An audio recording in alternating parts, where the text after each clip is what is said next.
Evening ஸ்நாக்ஸ்க்கு ரொம்பவே சிம்பிளாகவும் குயிக்காகவும் அதே சமயம் நல்லா டேஸ்டியாகவும் கிறிஸ்பியாகவும் இருக்க மாதிரி பொட்டேட்டோ ஸ்டிக் செய்யலாமா?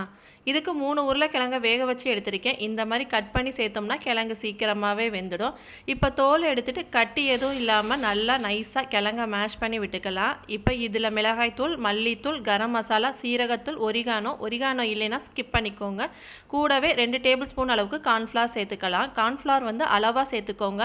கொஞ்சம் அதிகமாக சேர்த்தாலுமே டேஸ்ட்டு மாறிடும். இது கூடவே பொடியாக கட் பண்ணி வச்சுருக்க கொத்தமல்லி தழை, உப்பு சேர்த்து பிசைஞ்சிட்டு ஒரு 10 நிமிஷம் அப்படியே ரெஸ்ட்டில் விட்டுடலாம். 10 நிமிஷம் கழித்து கையில் எண்ணெய் தடவிட்டு என்ன ஷேப் வேணுமோ அந்த ஷேப்க்கு ரெடி பண்ணிக்கலாம். நான் இன்றைக்கி வந்து பொட்டேட்டோ ஸ்டிக்ஸ் பண்ணுறதுனால இந்த ஷேப்க்கு ரெடி பண்ணியிருக்கேன். நீங்கள் பால் ஷேப் இல்லை ஸ்மைலி ஷேப் எது வேணாலுமே பண்ணிக்கலாம். கடாயில் எண்ணெய் காஞ்சதும் மீடியம் ஃப்ளேமில் வச்சுட்டு நம்ம ரெடி பண்ணி வச்சுருக்க ஸ்டிக்ஸையும் போட்டு பொன்னிறமாக ஃப்ரை ஆனதும் எடுத்திங்கன்னா நல்லா கிறிஸ்பியான பொட்டேட்டோ ஸ்டிக் ரெடி. இது வெளியில் நல்லா கிறிஸ்பியாகவும் உள்ள சாஃப்டாகவும் சாப்பிட்றதுக்கு டேஸ்ட் அட்டகாசமாக இருக்கும். ட்ரை பண்ணி பாருங்கள்.